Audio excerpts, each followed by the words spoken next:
Good morning and good afternoon, colleagues, depending on where you're coming from. We'll just give it another minute as many of the participants join us for today's session.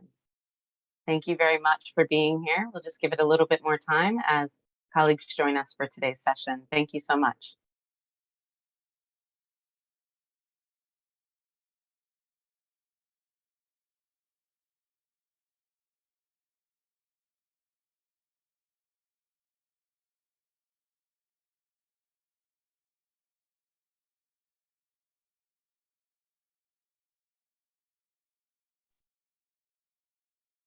Wonderful. Good morning and good afternoon. So we'll give it just another minute as we have colleagues joining us from various different locations for today's webinar.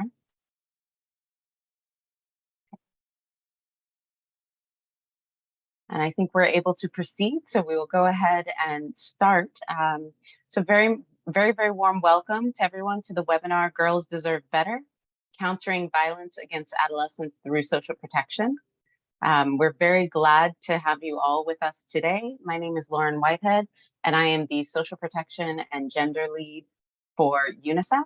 As you see on the screen here, we are joined with capabilities in international sign language interpretation and closed captioning.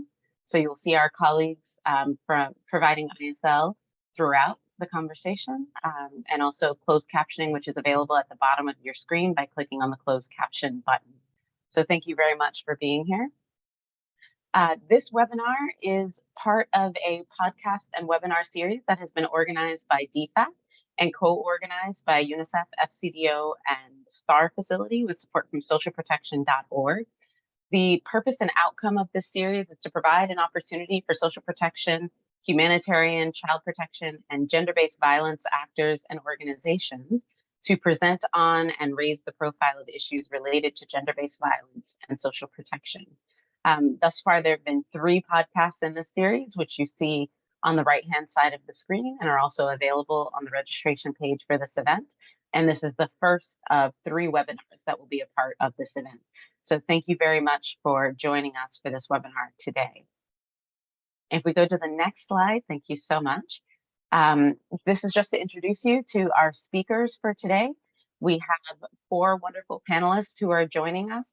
Nontokozo, Langwenya, who is joining us from Accelerate Hub and the universities of Cape Town and Oxford. She will be speaking about the experience of the Hey Baby study and other studies related to South Africa and adolescent mothers and intimate partner violence.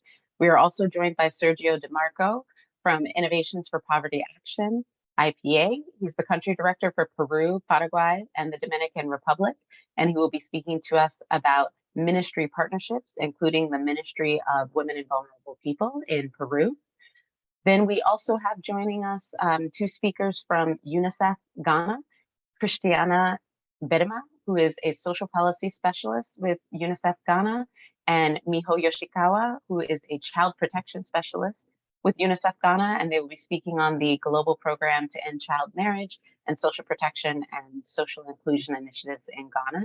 And then myself, Lauren Whitehead, as I mentioned, I'm the social protection and gender lead for UNICEF based in New York. So without further ado, we'll go ahead and move into the session. Please do remember, as we go through, you're welcome to type your questions in the Q&A box. You're also welcome to introduce yourselves in the chat and to change your name in the chat box so that it reflects your organization as well as your name. Please also feel free to join us on social media, including Twitter, using the hashtag #SPOrgWebinar. So thank you very much again, and we will begin. So with this slide, we wanted to start this panel and this session with a bit of an understanding your understanding of what we mean when we talk about forms of violence against adolescents, especially adolescent girls, and how social protection in particular can play a role in addressing these. So if you would join us at slido.org, you can scan the QR code on your screen, or you can go to the website, slido.org. There you can type in the password, #GBVSP. Again, that's GBVSP. And you'll be able to answer this first question, which is, what are the top forms of violence that adolescents, especially adolescent girls, most experience? So again, that question is, what are the top forms of violence adolescents, especially adolescent girls, most experience? And we'd love to hear what your thoughts are on that. So please do go ahead to slido.org and enter the password GBVSP. And I believe my colleague Clara will share screen so we can see what the results are thus far that you've answered. Wonderful. Okay, so of the options that we have here, we have what are the most common forms of violence that adolescents, especially adolescent girls, face?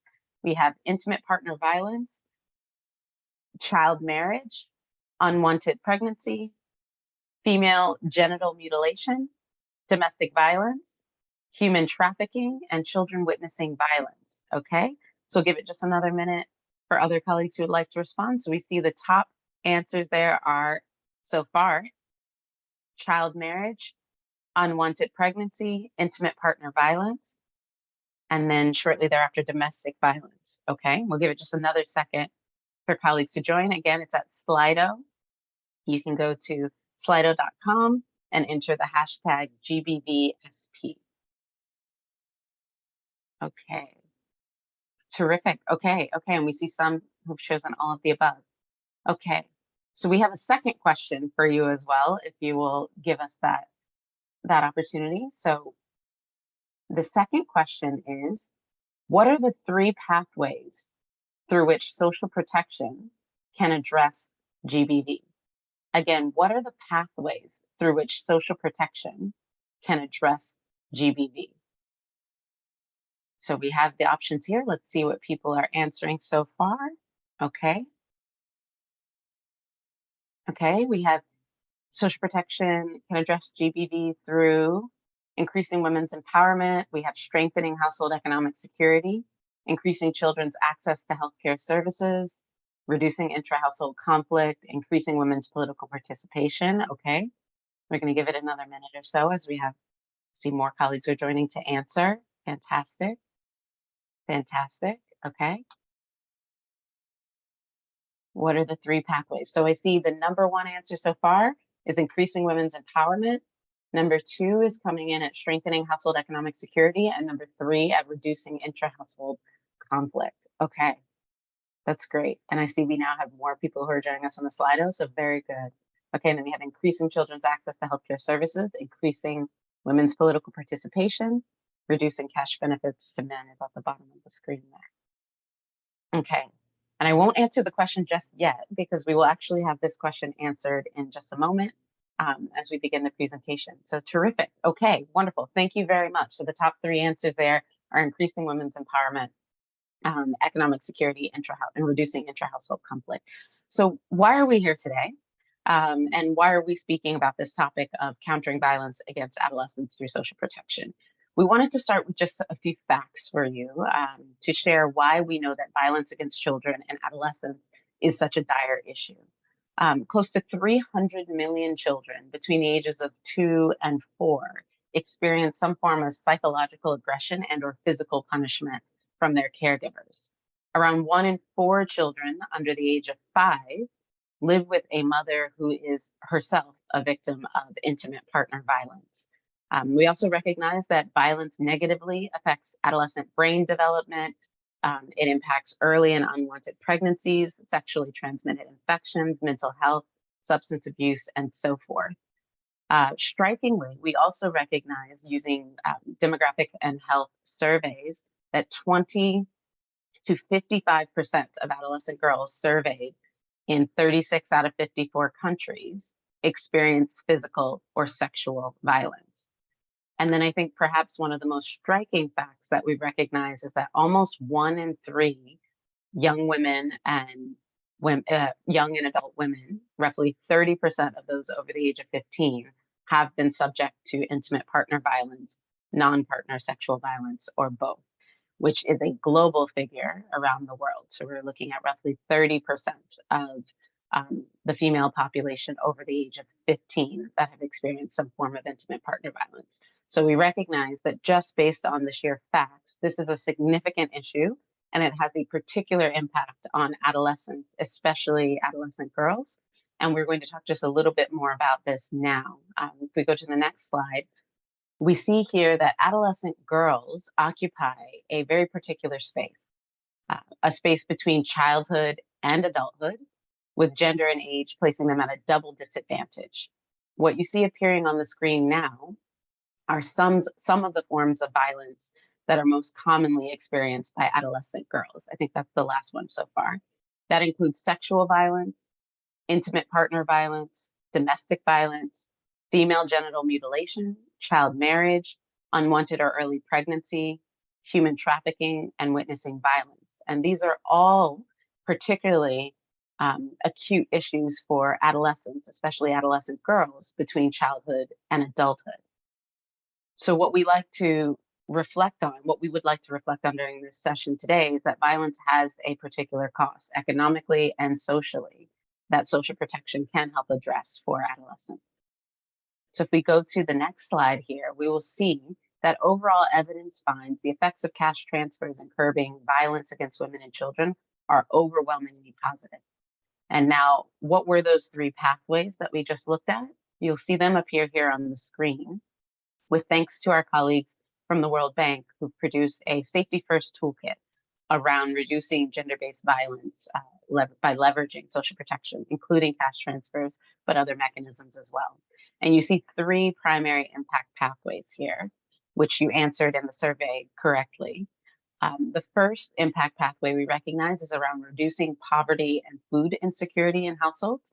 So by providing a form of financial stability to help drive down gender-based violence.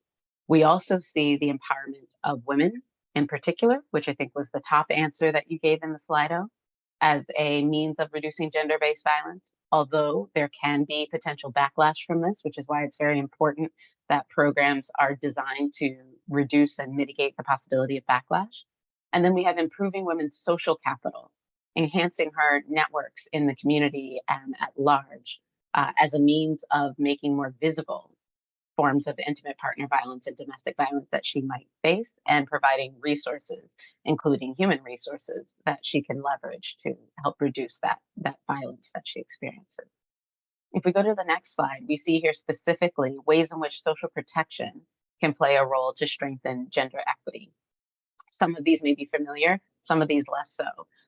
Possibly more familiar is that social protection plays a significant role in income security to meet basic needs, such as food, shelter, water, health, education, etc., especially for those living with disabilities and those in crisis contexts to avoid harmful coping strategies. Social protection can also enable greater visibility of women and girls for social services by including them on social registries and providing forms of identification, which is typically quite low in many contexts for women and girls. Social protection also is a form of non-contributory social insurance that can be provided to households. So these are some of the more typically recognized ways in which social protection plays a role to strengthen gender equity. However, social protection can also provide access to care protections and entitlements, everything from maternity and child benefits to job protection and security, care credits and subsidies, etc. It can also ensure that she has social transfers directly within her control and without burdensome conditionalities that further increase her care burden and her responsibility for the household. Social protection can also shift social norms, which we'll hear about from our presenters today, especially when social protection is paired with cash plus interventions, such as around social behavior change communication to produce direct and indirect impacts on societal gender norms. And ultimately, social protection can strengthen the long-term earning potential of women and the education and economic pathways for adolescents, especially adolescent girls. So there are a number of ways that social protection plays a role in strengthening gender equity in general. But what does that look like specifically for adolescents and the focus of our session here today? Social protection can incentivize education, which then will increase access to education for both girls and boys, for example, through child benefits that help households keep those children in school. It can also help households afford menstrual hygiene products, for example, so that girls are able to continue to access education and remain in school. It can increase access to sexual and reproductive health, which will ensure bodily autonomy for adolescents and avoidance of unwanted pregnancies. It can decrease social and economic incentives for child marriage, particularly through the level of reducing poverty, but then thereby reducing gender-based violence in early unions and households. It can also increase future income earning potential so that adolescents, especially adolescent girls, can be financially sufficient and therefore avoid relationship entrapment for financial security. It can address harmful social norms, which then shifts inequitable gender attitudes. And finally, we also recognize that it can link GBV support survivor services to increase reporting and awareness of where and how those services are available. So there's a number of ways that social protection not only responds to gender equity, but it can also respond specifically to gender equity for adolescents. So without further ado, we're going to move into the next segment of our panel for today. For our first speaker, we're going to be talking about how adolescents can be protected from intimate partner violence through gender-sensitive and responsive social protection programs. In particular, we're going to talk about a study that has taken place in South Africa, among other research. But before we do that, we'd love if you can go back to slido.com, and now you will enter that same hashtag GBVSP2. So GBVSP2. And while you do that, I'm just going to share a few of the facts that you'll be learning about with our first speaker today. So for example, adolescent mothers in the Hey Baby study were 16.7 years of age on average for their first birth. So we're talking here about adolescent pregnancies, and 92% of those had unintended pregnancies. So again, unwanted pregnancies taking place for adolescent girls. We also recognize that evidence finds that the effects of cash transfers in curbing violence against women and children are overwhelmingly positive and comparable to standalone violence prevention interventions. So again, underscoring the fact that cash transfers through social protection in particular can produce significant impacts on gender-based violence, even when compared to actual violence prevention interventions.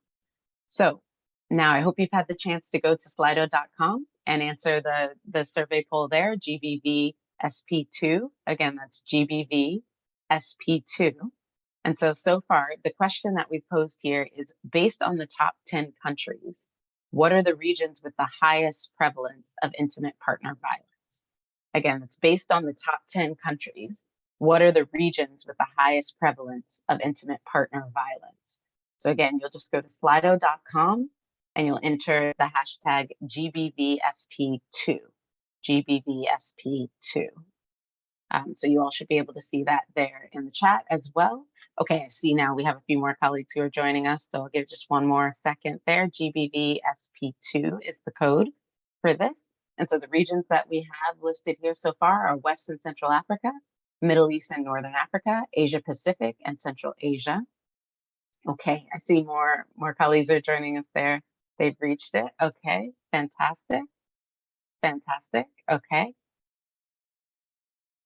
Okay, terrific. GBVSP2. And that's slido.com, GBVSP2. That's slido.com.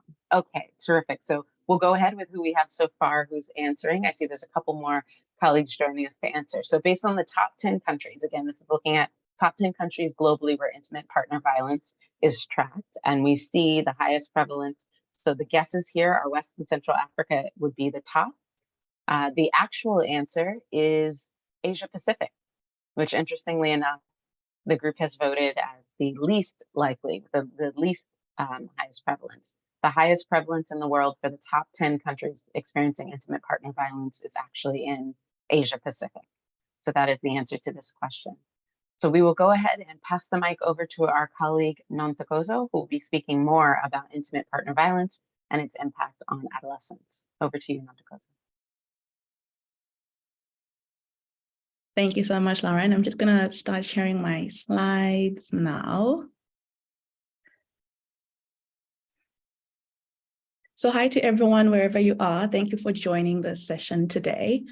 And what I'll be doing is just reflecting on some of the cohort analysis we've been doing in the last 6 years that speaks to child sexual violence, specifically focusing on girls. And then I'll move on to presenting some of the thinking we've been having around the role that social protection can play in terms of prevention efforts. So what do we know about sexual violence? Lauren has already alluded a bit to the rates that we see, but what we would like to highlight is that adolescent girls are quite at a unique position. They're still children, so typically they're included in measures of childhood sexual violence, which you can see on the table here are quite high, up to 20%, so 1 in 5. Additionally, they're starting their sexual exploration, which is supposed to be a very exciting period of one's life, if done within a safe environment. But what we see is that when we look at the rates of intimate partner violence, if you focus on the red trend on your right, we see that the risk of being exposed to intimate partner violence is actually really high, specifically during those teenage years. So between 15 to 19, we can see that 16% of those aged 15 to 19 have been exposed to intimate partner violence, and the same proportion of adolescent girls between the ages of 20 to 24 have been exposed to sexual violence. And this risk of intimate partner violence then decreases with age over time. And this is from just a recent systematic review published last year. So quite clearly, we have a need or a call to understand how adolescent girls are exposed to both sexual violence when we consider those before 18, but are also in this transitional stage of exploring sexual intimate relationships, and how can we then also protect them from IPV. I'll be using 2 cohort studies which were conducted in South Africa. One is the Mzansi Wako study, which had both male and female adolescents, and we collected data over 3 time periods. From this study, I will be commenting on rates of sexual violence, specifically non-contact, which was unwanted showing of private parts when being requested, and contact sexual violence, which included rape, touching of private parts as well, and then exploitative, which included exchanging of sex for goods. What we see is that adolescent girls, as Lauren has already alluded, are at a heightened risk of sexual violence. In the dark orange, you will see that those are the adolescent girls. And in the light yellow, those are adolescent boys. And if you look in the chart, you see that the orange bars are always higher than the yellow bars. And that indicates to us, no matter what form of childhood sexual violence, so sexual violence occurring before the age of 18, girls do experience each of those forms at a much higher rate. Typically, when we start thinking about prevention, we want to know as well about the timing of this risk. Like, when does one start to become exposed to childhood sexual violence? And what we see here, it's a graph looking at ages. So before the age of 15, so 10 to 14 years, and a bit of a light green, and then 10 and 15 years above, so in that dark green. What is important to note here is that there is no age group where all of a sudden the risk of sexual violence appears. Children are at risk to sexual violence continuously in their childhood period. And we see that certain forms of risk may differ. So we see that non-contact is quite the same, whether an adolescent is a young or an older one. Same thing with contact. We see it starts to increase as you get older, so 15 years and above. And what we clearly see is that exploitative sexual exploitation, so having sex in return for money or goods, is quite heightened when adolescents become 15 years older. We then moved on to continue looking at this cohort, specifically among our adolescent mothers. As Lauren has mentioned, some of the facts around this cohort is that we had 1,046 adolescent mothers who were recruited from the Mzansi Wako study, the one I just used to present our sexual violence measurement. And what we noted there was that unintended pregnancy were really, really high. Almost all of our adolescent mothers were not planning on having the baby at that first baby at that early age, which the average was about 16 years of age. We followed up these adolescent mothers twice. So once before COVID-19, between the year 2017 to 2019. And then we also followed them up during the pandemic via telephone interviews. At both time frames, so at both interviews, we asked about intimate partner violence, which was divided into 3. We asked about psychological, which included being insulted, belittled, or if your partner did something to scare you or intimidate you. We also inquired about physical intimate partner violence, which included if they threatened you, if he had slapped you, pushed or shoved you, if they had kicked you or hit you with a fist or with a gun. We then also looked at sexual IPV, which looked at whether or not an adolescent mother had sex with their partner because they were scared of what the partner would do, whether they had been raped by their sexual partner, or whether they have been asked to do humiliating or degrading sexual acts, and once more, were not able to say no due to fear of what the partner might do.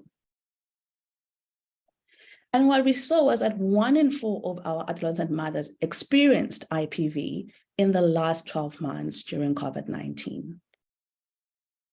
When we look at this by the form of intimate partner violence, we saw that psychological, so the emotional IPV, was quite common, just as physical IPV, so being threatened, pushed, and being shoved. We saw that sexual violence was actually quite low, so only 5% reported exposure to sexual violence.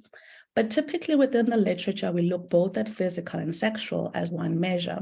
And when we combined this, what we saw was that 1 in 5, so 20% of our adolescent mothers had experienced physical or sexual IPV during COVID-19.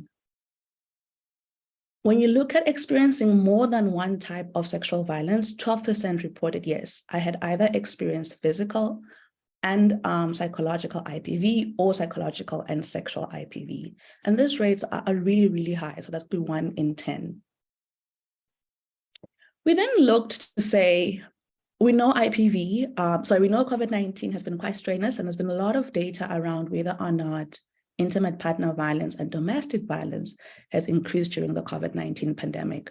We compared our IPV rates from those we obtained in 2017 to 2018 with those we obtained during the IPV, and we controlled for age, we controlled for type of relationships as well. And what we see is that adolescent mothers really had a hard time in terms of IPV during COVID-19. In red are the bars that are related to the IPV measurements during COVID-19. And then in the light yellow are those before COVID-19. And you can see very well the height of the bars really increases during COVID-19, which again really is a call for us to think more about prevention efforts around IPV. So what can we do? Our data on IPV for the adolescent cohort is quite new. So we just ended the collection in December. But we had a chance to use our data from the first version of the cohort. So looking at the Mzansi Wako data to say, what role can cash transfers play, social protection? In this graph, you can see that cash transfers can reduce abuse by 12%. So that's the one on the blue on the right-hand side. But in addition to sexual violence reduction, they can also increase likelihood of continuing in school and also the likelihood of continuing engaging in HIV care. We then said, what happens when we combine social protection with other forms of prevention, namely safe schools and parenting support? If you look at the top, again, we see that, well, previously, abuse reduction was 12%, but it augments, it amplifies to about 51%. So combining social protection with other interventions, such as parenting and safe schools, can really reduce the likelihood of experiencing sexual violence, which includes both non-partner and intimate partner violence. We have done this for the Mzansi Wako cohort. And then we have done this for other cohorts as well within the African region. And what we see is that, for example, here in Sierra Leone, we see that the combination can look different because the context does matter. In South Africa, we combined social protection, cash transfers with parenting. and safe schools. And so early on, we saw that when we combined microfinance, again, social protection there, with availability of sexual reproductive health services and knowledge, there was a greater reduction in unwanted sex, in sexual exploitation, which are forms of sexual violence. Continuing with that same thinking, that social protection when combined with different interventions within different contexts that can look different, we saw that in Zimbabwe, adding social protection, so microgrants, with a health education component can lead to a 30% reduction in both physical and sexual violence. Again, all of those results are specific to adolescent girls. So what are our key findings is that economic strengthening with good parenting, with positive gender norms, can reduce HIV risk, can reduce sexual violence, and can reduce domestic violence as well. The second thing we see is that it's very protective for girls who are poorest. So we see that the higher the the lower the socioeconomic status, of the household, the greater the gains in the protective effect of social protection. The third that we see is that for social protections, these provisions actually do work more for girls than for boys, who we really do want to target, given my earlier findings that girls are at higher risk of sexual violence and intimate violence, and that this too for settings like South Africa that are burdened with HIV, they're even more protective for girls who are living with HIV as well. What's important to note is that social protection can work throughout the life course. So thinking about the risk of sexual violence to intimate partner violence being something we need to consider throughout, at birth all the way to when an adolescent mother becomes a mother. What role can social protection play from the beginning in providing a safe environment where an adolescent or where a child is not exposed to domestic violence, all the way to when they become a mother, an adolescent mother, where they are not exposed to intimate partner violence. Thank you so much.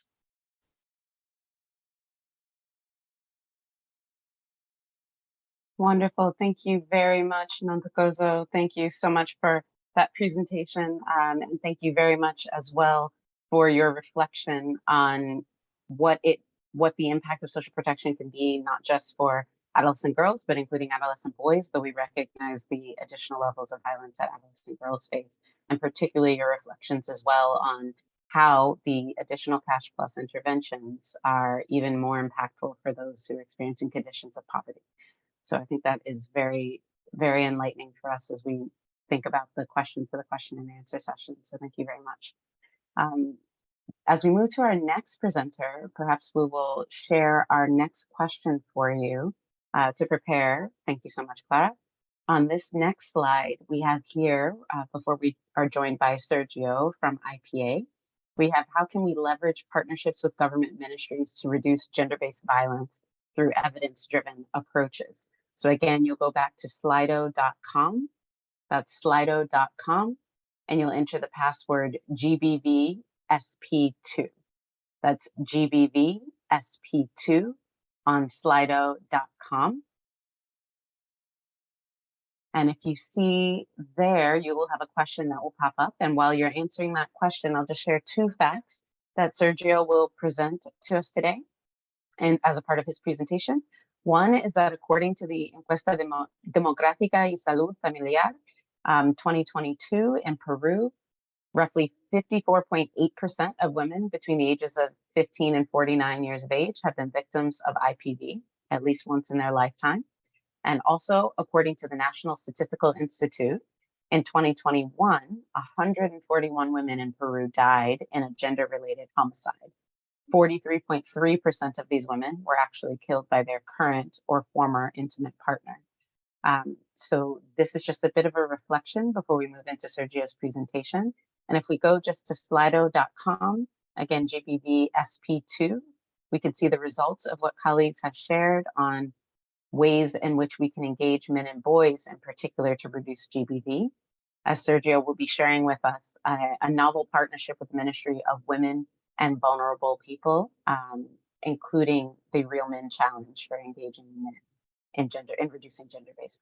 So we see here a number of answers that you're giving so far. Thank you very much, colleagues. We have community dialogue, parenting programs, data are very essential, community engagement, policy change, positive role models. We see community sensitization, fantastic. Boys and men's clubs. And again, I think we see the hashtag there for how to join. This is GBVSP2. Okay, we have participation, involvement, life skills for boys, very good, that's great. Behavior change, community dialogue, norms change, work on positive masculinity, awareness raising, social norms, okay. Fantastic, and we still have a few more colleagues typing, so we'll just give it one more second there. Data are very essential, gender norms, awareness. Okay, so very similar themes around life skills, around changing social norms and gender norms in a particular context. We also have more on parenting, lots on parenting, actually a couple of examples. Parenting, reskilling, upskilling, boys and men's clubs, legislation, etc. So without further ado, thank you very much, everyone. We will go ahead and pass to Sergio, Sergio DeMarco from IPA. Thank you so much, Sergio.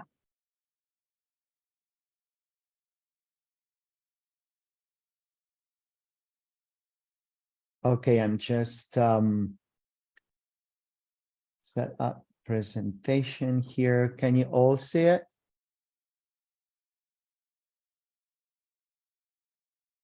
Can you see the presentation? Yes, we can see it. Oh, perfect. Thank you, Karen, and good morning, everyone. And thank you again for inviting me to this webinar. I found the previous presentation very interesting, so thanks for sharing. And I'm happy to complement with our experience in Peru and provide you with a bit more context about the long-term relationship with the Ministry of Women. It all started in 2016 with an incubator course that we've done in collaboration with our sister organization, JPAL.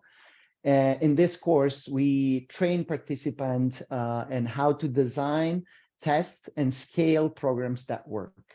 This is a learning by doing methodology in which participants and practitioners receive support from our staff to design an experimental evaluation, impact evaluation of their own program. And of course, they're also working through the theory of change of each of their program.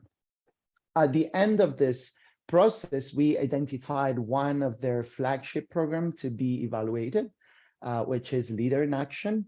I will tell you more about this program, but as you can see from this timeline, we've started a very productive collaboration. And more importantly, you can see how we have adapted our work to meet the needs of the Ministry of Women. For example, with the COVID-19, we had to think about programs that could be implemented remotely. Behind impact evaluation, we want to learn how to successfully scale cost-effective programs. Here is how we promote a learning cycle with the Ministry of Women. So we first, practitioners need to identify specific problems, which is called like phase 1 diagnosis, in which we support in reviewing existing evidence to understand what doesn't work, and try to provide suggestion and support and think about potential programs or intervention. The second phase is the evaluation, which we basically test the program being implemented by the government. Once we implement and test and evaluate the program, we analyze the results. And if successful, the program, we work with the government to scale effective interventions. And if it's not successful, or regardless of whether it's successful or not, we want to share insight on how to use the evidence for future decision making process. This is our portfolio of impact evaluation that we have right now with the Ministry of Women. Two of them are flagship programs, government programs, which are the Leaders in Action and the Men for Equality. And the other two are programs that were proposed during the pandemic to adapt to the ministry needs of having remote interventions. I will discuss and tell you more about the Leaders in Action program and the Real Men Challenge program, but I also want to emphasize that the other two programs have been particularly important because they also involve working with men, and in particular, the Men for Equality, a program in which the Ministry of Women train community men leaders in urban areas to prevent and reduce IPV through changes in social norms and belief. And the other program, it was an SMS campaign that was implementing during COVID-19 to reduce stress, manage control, and manage anger and conflict between couples. For time reason, of course, I will be focused only on two of them. The Leaders in Action program is a structural intervention that aims to change social norms and attitudes related to gender-based violence by training local leaders and engaging the whole community. Sorry. Here it goes. The Ministry of Women train leaders of local social organization to become facilitators. And this is a 10-session program. In turn, facilitators train other members of social network as community agents. Leaders both organize, facilitators and agents both organize awareness campaign for the whole community, and most importantly, the door-to-door visits, which is the component that we are evaluating. Community-based approaches might be effective in directly changing gender norms, underlying gender-based violence, and in reaching potential perpetrators of gender-based violence. However, one of the limitations is that household-based approaches can be expensive, and more importantly, are more likely to reach women rather than men. And when we looked actually at the data, we realized that more than 90% of facilitators and agents were women, and that we actually also expected men to be less exposed to these sessions or door-to-door visits, because probably they're not particularly interested in having women sharing information about gender-based violence, social norms, etc. For that reason, what we proposed to the ministry was a group training only for men, and a video telenovela to engage them. So it was basically thinking through how we can improve their program and how we can do it together with the ministry. And the idea of the videos was taken by another interesting study done in Uganda that showed the effectiveness of the telenovela to engage men and reducing IPV. Now we moved to this other interesting program that is the Real Men Challenge, is a man-focused intimate partner violence prevention program delivered by trained male facilitators to a group of 50 men via WhatsApp. Over 30 days, each facilitator promotes discussion of masculine norms and shares behavior and challenges to improve relationship dynamics and change men's attitudes towards violence against women. The program create a healthy communication environment,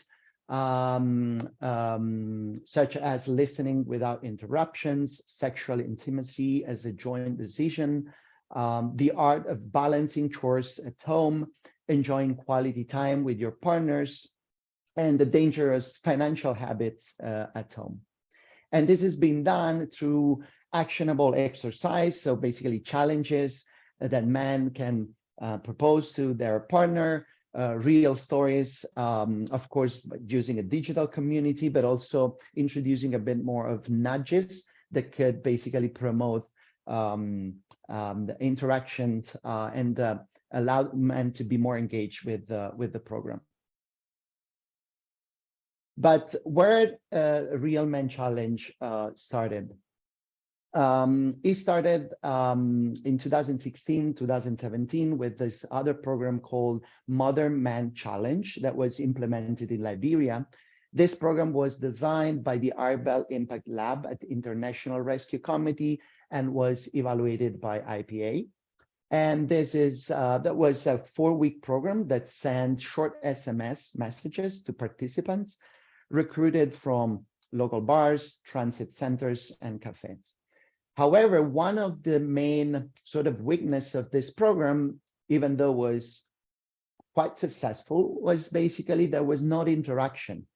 Men were just receiving the message, but they couldn't interact or ask specific questions, etc. And that was something that was reported by the men themselves.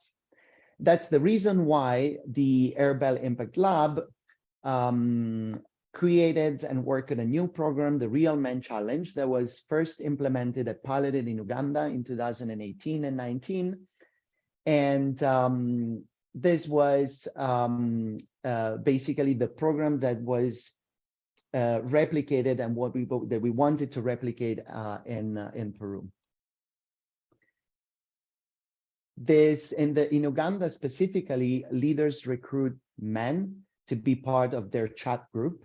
And in particular, each leader has 12 men or friends or people that they know from the community, and they were basically introduced to specific challenges. In this specific case, the Real Men Challenge was just piloted. There was not an impact evaluation, a specific impact evaluation. And that's what we actually are doing now in Peru. So the replication of this Real Men Challenge was not that easy, meaning that it was not just adapting a program or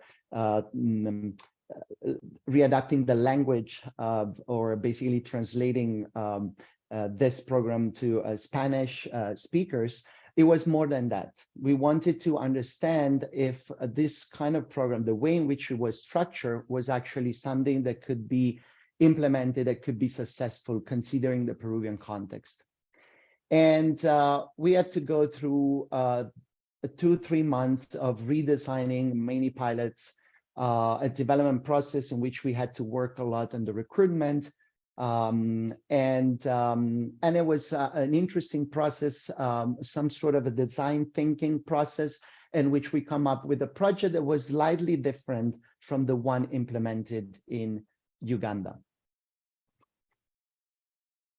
And where we landed, one of the probably main difference from the Uganda Real Men Challenge program was that in Peru, we had to pay and train facilitators. In Uganda, there were like leaders of community that were just on a voluntary basis running the WhatsApp group. In our case, we needed to hire facilitators that must be paid, and they go through a 3-4 hours training.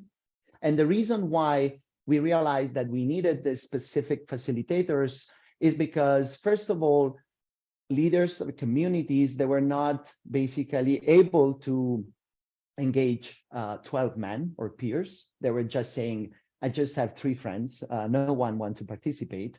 And the second interesting aspect was that they wanted to be part of the challenges. They didn't want just to be facilitators. So that's the reason why we had to basically shift the attention to a more trained facilitators. The other key difference from the Uganda study is that the groups in Peru are of over 50 participants. And this is because we wanted to ripple effect to take place. Instead, in Uganda, there was just 12 participants. We have done, of course, in pilot with different number of participants, and we come up with some sort of a good number to implement the program. The other difference was the recruitment strategy. It was very difficult to recruit men at the community level, but we instead tried to use social medias. And through social media, we were able to basically in a short time period to engage a lot of men that were interested into participating in the program. And fourth, this program is aimed for 18 to 60 years old. So in this case, we kept the original age range, even though we found that the content was best suited for men over 25 years of age. So why Real Men Challenge is different? The first thing is the cost effectiveness and the highly scalable intervention. So in the Peruvian case, with only after 5 hours training, a facilitator can run groups of up to 25 men simultaneously. So as I said before, each group is 50 men. They were able to manage 5 groups. So up to 250 men simultaneously. The other one was desired by men. We basically spent $1.68 to do marketing and social medias, and we easily collect and engage 2,000 Peruvian men that sign up to participate in this program. And the participation was quite high across the 30 days of the program. The other one is that it's 100% remote. So basically, there can be an interesting program for the ministry to implement. That can be just like one program to be implementing in its own, but it can also be used to complement some other program in which they are aimed to engage men. And the other one is that we haven't addressed this program as you need this because we need to reduce violence. It was more like we want to improve your relationship with your partner, and we want to do it through challenges, activities that you can run with your partner. And so we were building skills instead of saying, we want this program to reduce IPD. So that was a key and important aspect that we also realized when we tested and piloted the program during the adaptation phase. Now, one last consideration that I think it's particularly relevant is that this program, of course, was focused on men between 18 and 60 years old. But we also wanted to think about, what about engaging boys as well? And I think there might be 2 ways of seeing how boys can benefit from this program or similar programs. The one is boys can indirectly benefit from the program because probably they can see and be more exposed to a more equitable environment in their households. The second one is to think about more carefully about an ad hoc intervention for teenagers. And there are like a few aspects here. The one is that probably they might be interested in participate because of this online disinhibition effect, which is basically the lack of restraint one feels when communicating online in comparison to communicating in person, because you keep anonymity. So it can be some sort of a real, a safe environment in which you can basically expose yourself and you can share your experience. The other one is to think more careful about the content. For example, if you want to add a substitute, some of the category, and thinking more of one of the aspects that might be interesting for teenagers, that is the self-awareness, which is basically, you want to be a partner, you need to love yourself, you need to understand yourself. So more like on your awareness as a man before even think about being a partner. This program can be also an add-on of a hotline for teenager boys and girls, for example, as a way in which we can promote this kind of programs, or it can be also promoted at school level. One of the issue of doing this is, of course, parental consents. They can be hard to get because here they're like also sex topic that might not be fully understood by parents. There might be some sort of skepticism around this topic. So maybe this is something that should be more, that require more attention and thinking on how we can promote this program or similar programs if we want to engage boys. And that was Paul, so thank you so much. Thank you very much, Sergio. Very, very interesting, especially around the use of digital technology as a method for engaging men in particular and the potential impacts that could have for adolescent boys. So thank you for that. And also found it very interesting to hear that the men actually wanted to be more engaged beyond just being facilitators in particular. So I think that is actually a very important point, recognizing that the intervention is not always unidirectional, I think, in terms of the way some of these programs are designed. So that is fantastic. And especially the point as well that you made on building relationships, building skills in relationships, not necessarily just directing the impact on reducing IPV, which I think is an important point for everyone to take away, especially as many of the participants today are likely designing programs with this in mind. So thank you very much, Sergio.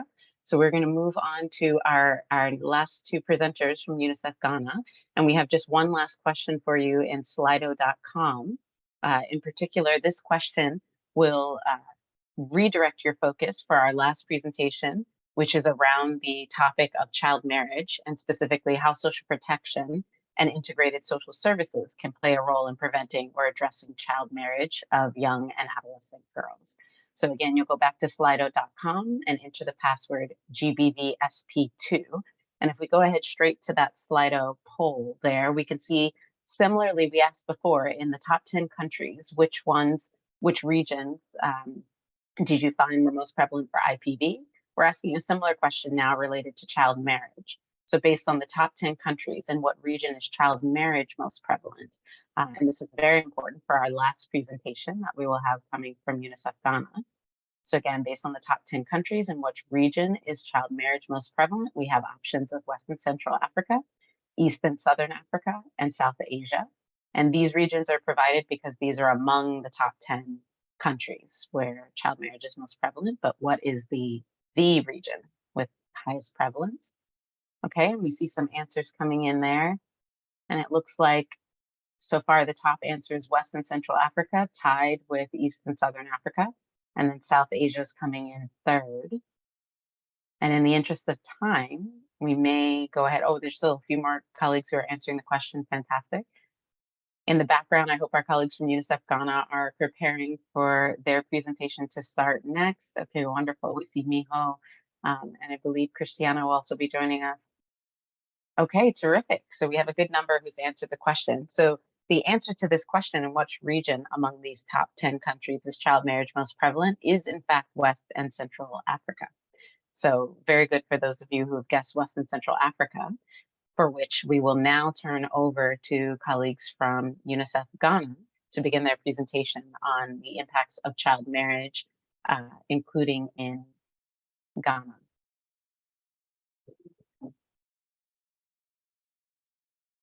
Hi, colleagues. Can you hear us well? Yes, we can hear you. Amazing. Looks like Christiana cannot start the video because host had stopped sharing that feature. If you could kindly activate that feature so Christiana can also show her face to all of you.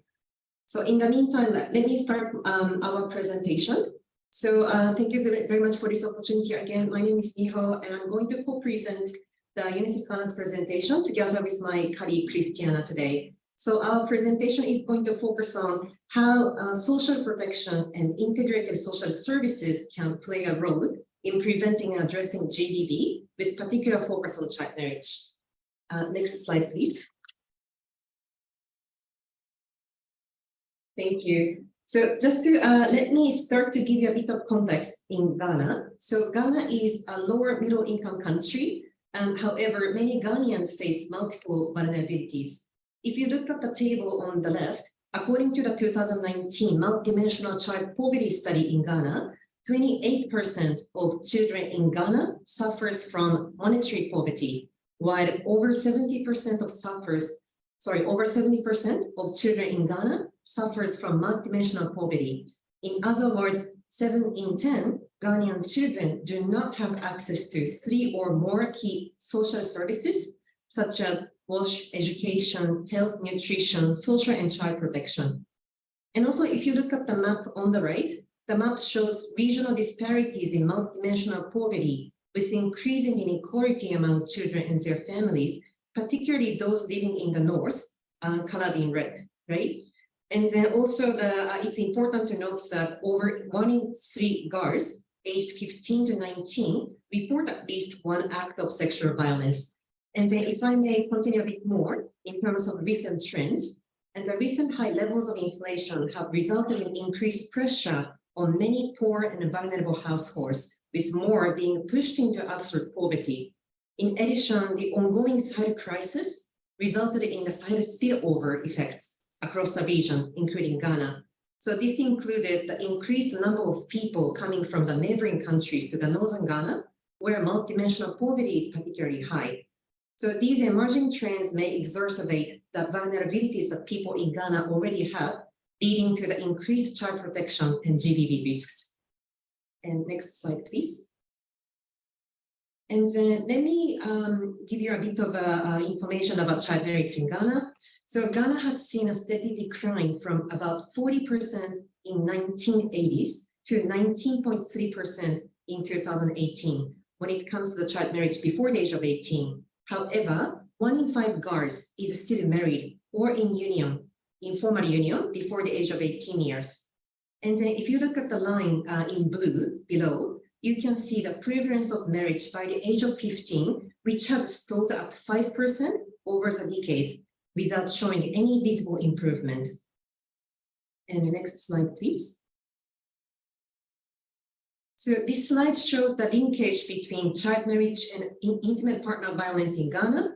So currently University of Edinburgh and UNICEF are commissioning a study on drivers of sexual violence, and preliminary results indicated that young women married under the age of 15 in Ghana are 9 times more likely to experience sexual IPV compared to women who are not married as children in Ghana. And then Ghana has the highest likelihood among countries with comparable data in Africa. And next slide, please. So to accelerate the progress towards achieving SDG target 5.3, ending child marriage, Ghana is implementing UNFPA UNICEF global program to end child marriage together with other 11 countries across the regions. And Ghana has adopted a system strengthening approach to address multidimensional and monetary poverty, as well as root causes in an integrated manner. In particular, UNICEF Ghana is supporting government of Ghana to strengthen multi-sectoral service delivery mechanisms through the Deep Cash Transfer Program and also Integrated Social Services, ISS initiative. And next slide, please.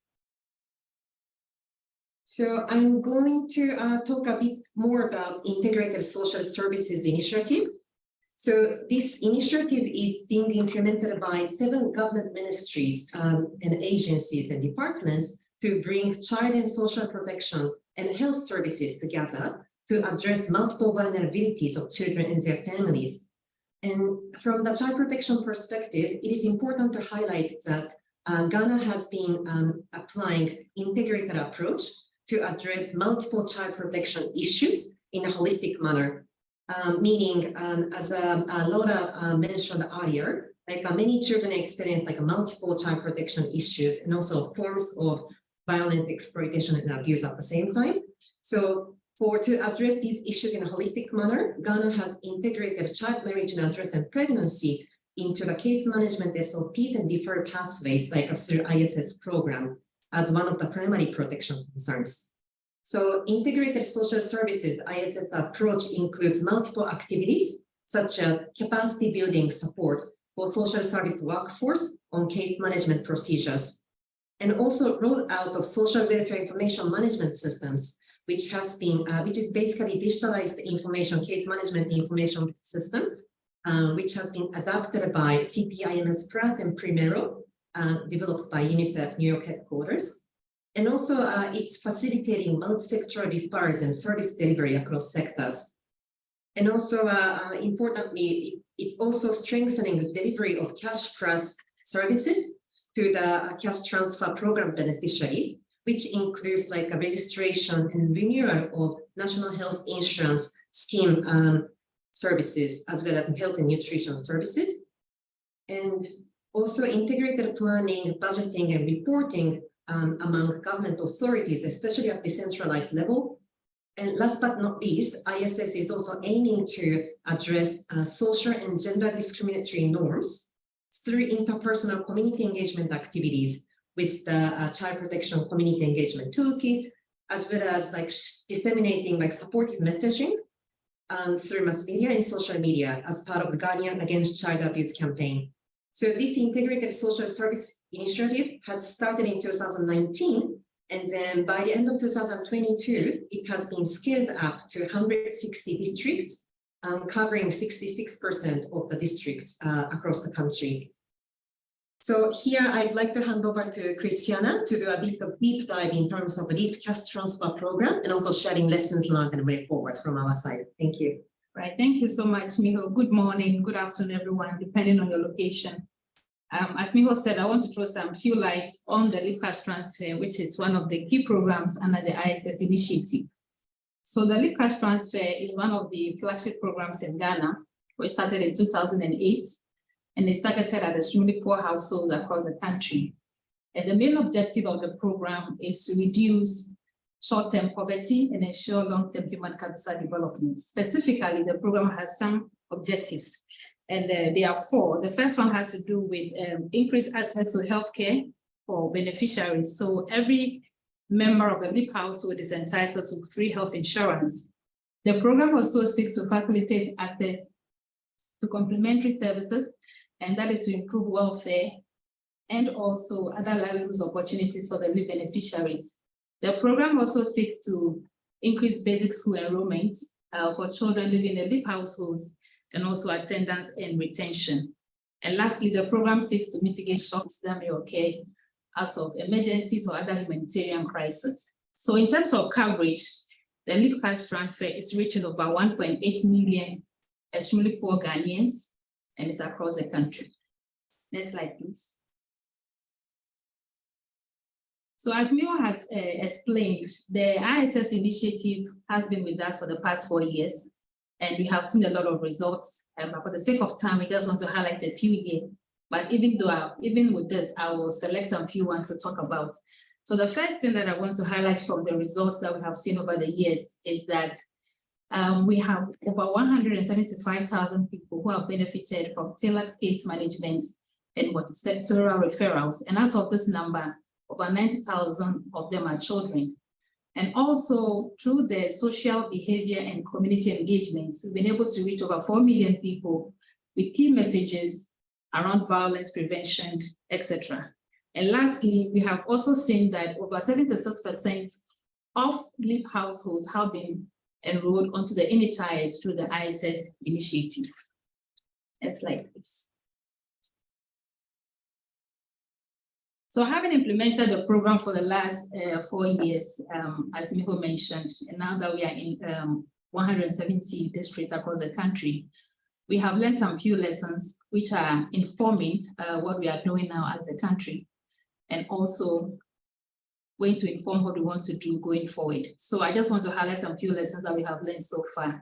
And the first is that even though we have seen that there are a lot of cases that have been reported to the ISS, cases have been identified, been reported and referred to the ISS, we've also seen that there are a low number of reported cases when it comes to high-risk child protection cases, especially around sexual, gender-based violence and also around child marriage.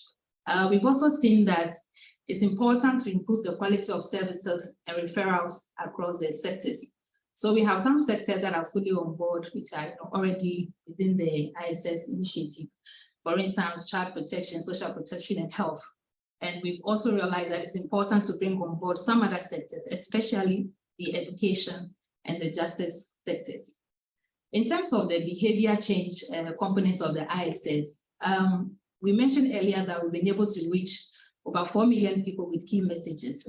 But a study that was conducted recently on community knowledge, attitudes, and practices have shown that there is less of change in attitude when it comes to issues around child marriage, especially in rural communities and less educated families. And over the years also, we conducted many waves of impact evaluations on the LEAP cash transfer. And what we have seen is that the cash transfer is having positive impact on children's educational outcomes, especially in attendance, retention.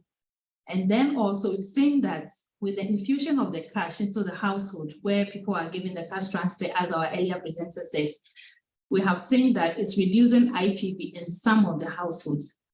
So the objective behind this is that because the CAS is injected into the household, it's helping to reduce gender strain, it's improving women emotional well-being, it's improving empowerment among the women. And also, we've also learned from the IPV study that 2 top causes of IPV is poverty and gender strain. And also because when there is no money in the household to meet basic needs, there are always stress and arguments around this. So the infusion of the cash into the household is actually helping to reduce IPV in some of the households. And lastly, one of the key areas for us where we are learning a lot of lessons is that we need to strengthen the PFM aspects of the ISS, especially the governance and then the overall management structure of the ISS. This will help us to make the program more sustainable going forward. Next slide, please. In terms of way forward, based on the lessons that we have shared and some of the things that we have learned over the years, this is helping to inform what we are doing currently, as I mentioned earlier, and some of the programs that we are looking forward to implement in the coming years. So the first thing that we want to do as a country office is to improve on the identification, reporting, and referral of cases. We mentioned earlier that even though we have a lot of cases being reported to the ISS, the case management system, we've seen that some of the cases are not being reported, especially child marriage and sexual and gender-based violence. So we want to improve on this. And we also want to ensure that there is referral through the social welfare system, through to the justice system. Secondly, we also want to ensure that we reach the most marginalized adolescent girls by leveraging the LIPCAS transfer. And by this, what we want to do is to implement the complementary package for these girls to ensure that we build their agency and improve their well-being. We also want to integrate further gender transformative approach into our programming. And we've started doing this already under the global program to end child marriage. And under this program, what we have done is that we are using the Gender Transformative Accelerator tool. And that is a tool that has been developed to help us to operationalize gender transformative approaches into our programming. So over last year, we've engaged key stakeholders to analyze and assess where we are in terms of the programs that we have that are enabling us to prevent and address child marriage.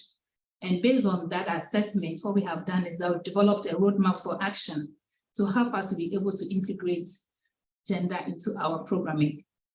And under social protection, what we are also doing is that we're also seeking to develop a roadmap that defines what it means to mainstream gender into social protection.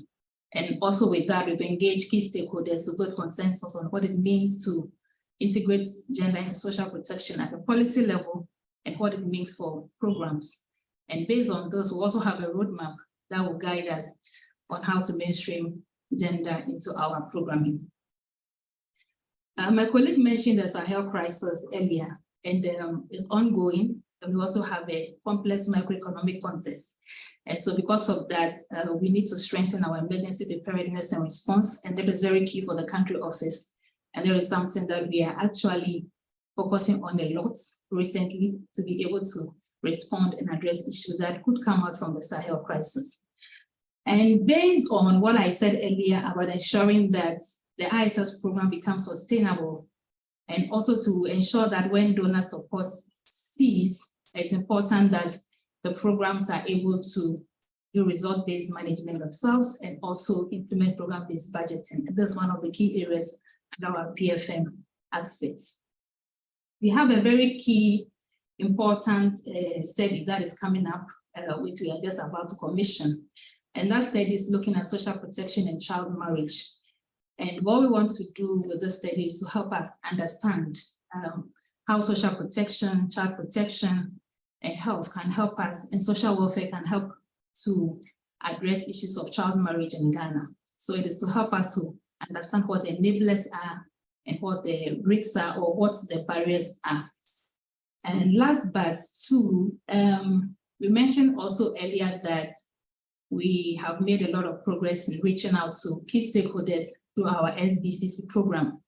And we also mentioned the fact that we've seen that there's less of change in attitude when it comes to issues of ending child marriage. So we are conducting a gender analysis of our SBCC program. And this is to help us to understand what the bottlenecks are, why we are seeing less of change in attitude, and what we can do to improve our programming. Last but not the least, we have a study that is currently ongoing. It's a follow-up on some of the LEAP households that were targeted during the LEAP and ISS baseline study. And we are following these households to understand the extent to which LEAP within the ISS component is helping to reduce IPV in this household. And as we mentioned earlier, we've seen previous studies have shown us that the infusion of the cash into the household actually help reduce IPV. And so we are following some women also to understand in the context of the ISS how this program is helping to reduce IPV among the households. Next slide. Thank you. Thank you so much, colleagues. Thank you very, very much. We're very appreciative for all of the panelists for today. And thank you very much to UNICEF Ghana colleagues for talking more about the global program and specifically thinking about ways in which we can leverage different aspects of social protection, so cash transfers, but also integrated social services delivery, particularly to impact rates of IPV and other forms of GBV, such as child marriage. So with that, I think what we will do is now move to questions and answers with the remaining time that we have left. So if all the panelists would come back onto the screen briefly. And again, for those who are joining us in the audience, feel free to leave your questions and answers in the chat. I think there are a few that have come through, but if we have all the panelists to rejoin us on screen, we will just pose a few opening questions based on some of these presentations that we've just had now, these very wonderful presentations. So Sergio, Miho, Christiana, if you'd come back on screen, I think we will just share a few questions with each of you. Perhaps to get us started on the questions and picking up on what Christiana and Miho just shared at the end of their presentation, it would be really great to hear from the panelists around leveraging social behavior change communication and some of the approaches that you each spoke about. I think we heard about this from Sergio, thinking about approaches in East Africa and in Latin America. I think Nontokozo mentioned this as well for Southern Africa. So if you have any reflections in particular on the importance of social behavior change communication for specifically impacting rates of GBV, I think that would be very interesting for our colleagues to hear about, especially if there are any particular lessons learned that you want to share or any approaches that worked or didn't work in that case. So that would be one question around social behavior change communication for all the panelists.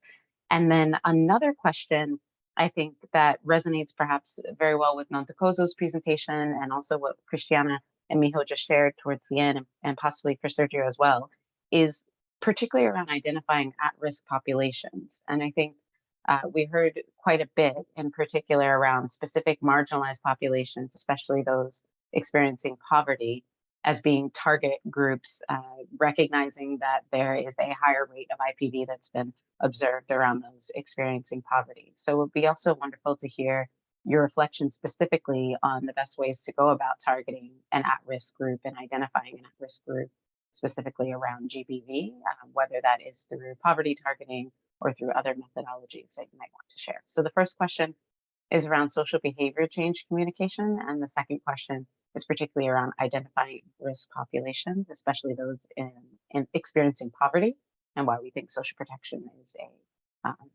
a strong vehicle for addressing this issue. So I'll pause there. If we have our speakers who would like to say anything to answer those questions to start. Hello, I think come on, Mike. Yeah, there you go, Sergio. Maybe I can start. So related to the first question, I think Lauren, you've done great. I'm resuming what I was trying to, the message I was trying to convey, like try not to, I mean, in the specific case of men, I think the idea of, presenting the program in that specific context and, building skills instead of, reducing violence against women, but think about other factors that can be that can prevent IPV. I think it might be a good way of thinking about the way in which we can communicate with this, more sensitive people and men. And I think it was an interesting aspect because when we done the pilot, we tried both communication, right? But of course, if you mentioned this is a program to reduce violence, less men are willing to participate. But instead, if we think about, this is a way to increase your skills and communication, on your sexual relationship or your financials at home and how you can communicate better with your partner, I think it might be a great way of thinking this program. And for the second question, in terms of at-risk population, I think it might be worth sharing our experience. So I think something very interesting, and this is something that we then realized when we analyzed the baseline data, was that where we interview men and women, their partner, we realized that the men that wanted to participate and sign up for this program through social medias were the one experience higher prevalence rate of IPV with respect men that were already working in the network of the Ministry of Women. So basically maybe receiving other programs or because they were exposed to other programs or awareness campaign, etc. And this is something interesting because there was some sort of a self-selection of the one that were more willing to the IPV. So I think, of course, it was for Peru, right? So, but the idea is to, if we want to replicate this study elsewhere, I think we have to think more about and piloting to see what the best recruitment strategy.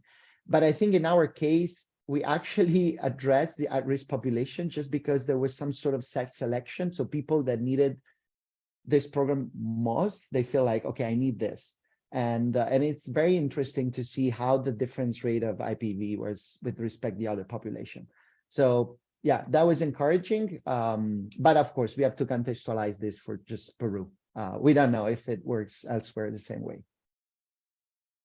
No, that's terrific. Thank you very much, Sergio. And I think it was also really interesting to hear the sort of knowledge transfer from testing the program first in East Africa, in Uganda, and so forth before moving to Peru, which I think it's actually very exciting to hear some of the global sort of the global relevance of the program in other contexts, even though I know you mentioned that there were some tweaks that were applied for applying it to Peru. But I think that is also just for everyone who's listening to hear that some of these approaches can be tested in other regions outside of where they originated. I think, Nontokozo, it looked like you were going to answer as well. Sure. Thank you so much, Lauren. Well, I think today's session really highlights like the different forms of evidence, right? So we have Sergio, we've got Christina and Miho speaking specifically around interventions. So actually setting up an intervention and being able to then kind of think through the pathways that these interventions work, and therefore what the role of social behavioral change communication can play. Within the data I have presented, which is more of an observational study where we're saying, let's see how young people are living their lives. Let's see what resources they have access to. Let's see the spaces they're occupying. And from that, can we then kind of map out the different pathways that intimate partner violence may be happening. So I can't comment specifically to social behavioral change communication because of the observational nature of the data that I presented. But what we do see is that adolescents who are able to speak about their sexual exploration, their sexual desires within a positive caregiving monitoring space, as we saw with the parenting, and also within a safe school, that can reduce sexual violence, specifically both contact and intimate partner violence. But how that would look like in terms of what actually works within those conversations or within those spaces, we're not able to say so far. With respect to risk populations, we also think about it in two ways. So we think about who's included in our evidence. So adolescent mothers have typically been neglected, and that goes around specifically within Southern Africa and Western Central Africa. Maybe it's around the taboo of being an adolescent mother, the recruitment around interviewing mothers, and this transition period from being a child to also being an adolescent and to being a mother, the complexities in terms of understanding that particular stage of that young mother. So we think of risk groups as those who have previously been neglected in literature. And then once they're included in the literature, we then try and compare how are these rates different from those we have already established a good knowledge base in terms of prevalence or how common IPV is. So within that, we have found that one, it's important to include boys within the IPV estimates. It's one thing to think about if someone has done this to you, but it's also important to think about the context where that happens, the situations that bring out that violence, and having both people who are in this intimate relationship can provide insight to that. And then again, it's thinking about how do we support good exploration of sexuality. We know we want young people to feel free to go and get contraception, to go and speak about family planning in a way where no one is like saying, well, you guess what, if you kind of do this, you're going to get pregnant, and people are not nice to you, so you might get hit by your boyfriend. And so these are the dynamics we're trying to look at within this observational data cohort. So we also look at health services, the role they play in identifying those at-risk individuals when they're screening for supportive sexual reproductive health services. And as if you just purposely did that, that is a great segue for Miho and Christiana, particularly thinking about integrated social services and the importance of social protection leveraging other services like health. I think you also mentioned justice, for example. So thank you for that, Nontokozo. So I'll actually go ahead and pass it right to Miho and Christiana. Sure. So maybe let me start with the SPC component and quickly, and then pass the floor over to Christiana to talk about reaching most marginalized addressing girls and women. So in terms of social behavior change, and as we have explained already in our presentation, so we have supported the government of Ghana to develop child protection community engagement toolkit, which is basically like set of facilitators guide and resources and materials and flashcards and so on. And we have integrated multiple child protection issues, including child marriage and adolescent pregnancy, into this toolkit. And it's been scaled up as part of the integrated social services initiative to a certain number of districts in the country, and achieving significant reach. But however, according to the KEP survey results, it found a significant improvement over time in attitude and practices among children, young people, and community people across a range of child protection issues. At the same time, there has been less of a change in attitudes as regard to the use of corporal punishment, and also towards child marriage, especially in rural areas and also among less educated families. And then we couldn't do deep dive into why exactly. So that's why, like as Christiana said, we are currently conducting a gender analysis of these SPC social behavior change intervention toward ending child marriage, and just looking at ongoing social behavior change interventions with the gender lens, and to better understand how gender, the context in Ghana, is influencing these messaging. So hopefully, like evidence can inform our strategic direction as well as the more nuanced messaging. And then the one more thing I also wanted to highlight, as part of the integration of gender transformative approach into programming, we are also considering strengthening our component of the men and boys engagement, as Sergio presented earlier today. So I really found the presentation interesting, and we'd like to be in touch with all of you to strengthen our component of men and boys engagement as well. And over to you, Christiana. Thank you, Miho. Just to add quickly to what Miho said, we are all aware that you have many drivers of violence and child marriage. One of them is social norms. We have poverty and lack of access to services. So in order to address all these various drivers, it's important to have this integrated approach. And we have to look at the context also. What is driving this? Is it the social norm that is driving it? Is it the poverty that is driving it? It's also important. They all have their roles to play. And we must be conscious about what the context is and what we need to do to address the driver. Just to add quickly, in terms of how to reach the marginalized, we know that I said earlier, poverty is one of the drivers. And so how do we, reach out to these girls? And it's through targeting, making sure that we reach out to the people who deserve it, who need it, and using the Live Cash Transfer as an example, where we are able to target extremely poor households. We can leverage on that, as I explained earlier. And also currently what we are doing in Ghana, we are doing the reassessment of the Live Cash Transfer, which means that the program beneficiaries are being assessed to determine whether they still deserve to be on the program or they moved out of poverty. And there are various programs, either they go on graduation or there are various forms, categories that are in there. And so the reassessment is also going to help us to clean the data, make sure that, because the program has been running for the past 12 years or so, and it's important that as we reassess the households, we will get on board people who also are in need, who deserve to receive the cash transfer. And so through the need reassessment, we'll be able to also get fresh data and get access to some of those marginalized skills. Thank you. Absolutely. Thank you so much, colleagues. And I know we're 2 minutes over, so we will go ahead and wrap it. Thank you tremendously to all of our presenters and panelists for today. Thank you to our audience who's managed to stay with us until the end of this session. I think this is very fantastic information that we've heard. And quite honestly, I think this area, especially the focus around adolescents and gender-based violence, is an area that needs increasing attention and is an area where there's ripe opportunity for testing some of these different approaches, as colleagues were mentioning from Ghana, but also for innovating with how we design some of the approaches and the research that accompanies them, as we heard from Sergio speaking about primarily Peru, but also Uganda.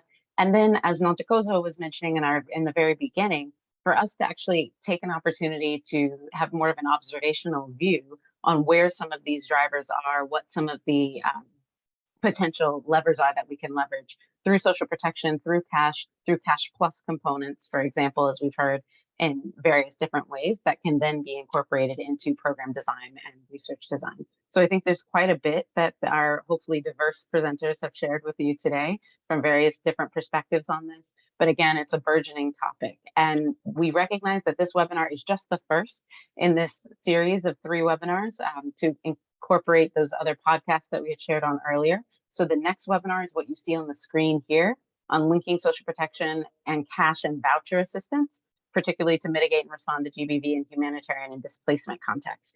So you're able to log back on to socialprotection.org in order to register for this event if you haven't already. But again, thank you to our presenters for today. Thank you for the great examples, and thank you all for your attention. So enjoy the rest of your day, afternoon, and evening, depending on where you are. Thank you very much, everyone.